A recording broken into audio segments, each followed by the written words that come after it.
Please help me welcome Patrick Tham from Recruit Group. So good afternoon, everybody. I'm the final and the only investor who has a prop. Not much of a prop, but I'll explain why I have this prop later. I actually am very excited to be here, but at the same time, I dreaded coming on stage. Not because I'm afraid of speaking on stage or have stage fright or stuff like that. I've spoken to audiences of 1,000 or more in Mandarin, which is not my native language.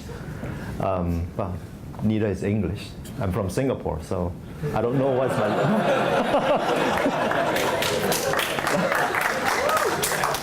So and that was painfully reminded when I went to the US to study, and I had to take TOEFL. And I didn't score full marks, so yeah, it's not my native language. But anyway, I dreaded coming on stage because it was 5 minutes. I didn't know what to do. Do I do a pitch? It's kind of dry. Do I do an introduction of myself? That's a bit long for 5 minutes, unless you want to hear about my childhood stories or ghosts of girlfriends past. I am 80 years old, so there are many ghosts. But I dread it, really, because it's 5 minutes. And I was tossing up between, should I do the pitch, or should I actually give something to the founders here that may be of value? And I decided to do the latter. So there are 2 points that I wanted to share. I think if you talk to any VC, you can easily dig up hundreds, thousands of tips of all sorts, okay? And there are only 2 that I wanted to share. One is focus on business. It sounds motherhood, but it's really the core. And I spoke to Carmen here, and I think just now Mr. An of Rakuten also pointed it out. As a startup founder, you have 1,001 things to do, okay? There's funding, there's customers, there are HR talent problems, there are technology problems, there are regulatory problems all over. Funding is just one of them. It's important, but it's only one of the issues that you need to focus on. And I've seen many startup founders kind of take the eye off the ball. And it's very easy to do that when you're facing a cash crunch in the near future, which happens all the time for startups. And when you're looking for the next stage of growth, things like that. And you need to always keep the eye on the ball, which is business. And that includes everything that all of our investors talked about, right? From clients, from market size, from strategy. Leslie pointed out a very good point. 10% strategy, 90% execution. How many founders actually keep that focus? I think that's the important point. So my advice is, focus on business. That's number 1. Always focus on business. And it will naturally lead to point number 2, which is about funding. So for the second point about funding, I would urge you to do due diligence on the investor, just as the investor does due diligence on you. When I say due diligence, it's actually a lot more than just saying hi 5 minutes.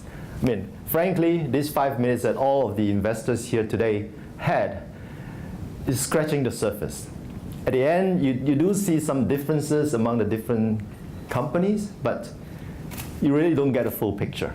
And you're going to leave here pretty much thinking that, well, the 12 guys who spoke, they're interesting, but almost the same, frankly. So what does due diligence mean?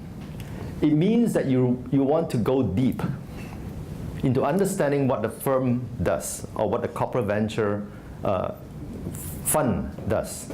You want to know their portfolio. You want to know who is leading the deal, because these funds, these firms are companies, but they're also people. And the guy who's leading, or the gal who's leading the deal, is the one who is going to see you through.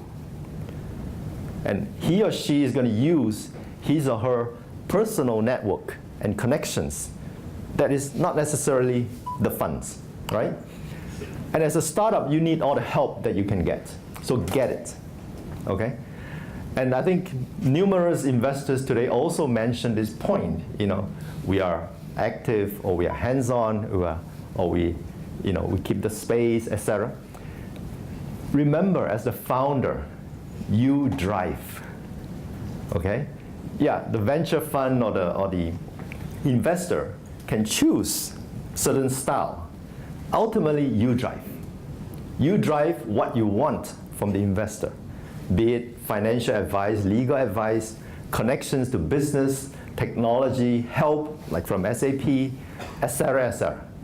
Remember, you are the driver, so drive. And before you can drive properly, please choose the right car, right? Do the due diligence, okay? So, if you were to do a due diligence on Recruit Global Incubation Partners, there's only one point that I'll leave with you today, is that we are actually a corporate venture arm of Recruit Group, which is a $10 billion HR recruiting as well as media, vertical media company. And we operate about 200 over web businesses. So we have real business expertise and experience and market. So if that's what you want, then that is what we deliver. Finally, about this prop. I just wanted to remind everyone here that we are in the business of rule breaking. So why this prop? So when the organizers briefed me, he said, 5 minutes on stage, no ties. Okay, so I kind of broke the rule. Okay. Kind of. I'm still Singaporean. It's hard, right? I mean, come on. Rule breaking in Singapore is illegal, right? But all of you guys recognize, right, that you are in the business of rule breaking. So please go on and disrupt, innovate, and break the rules.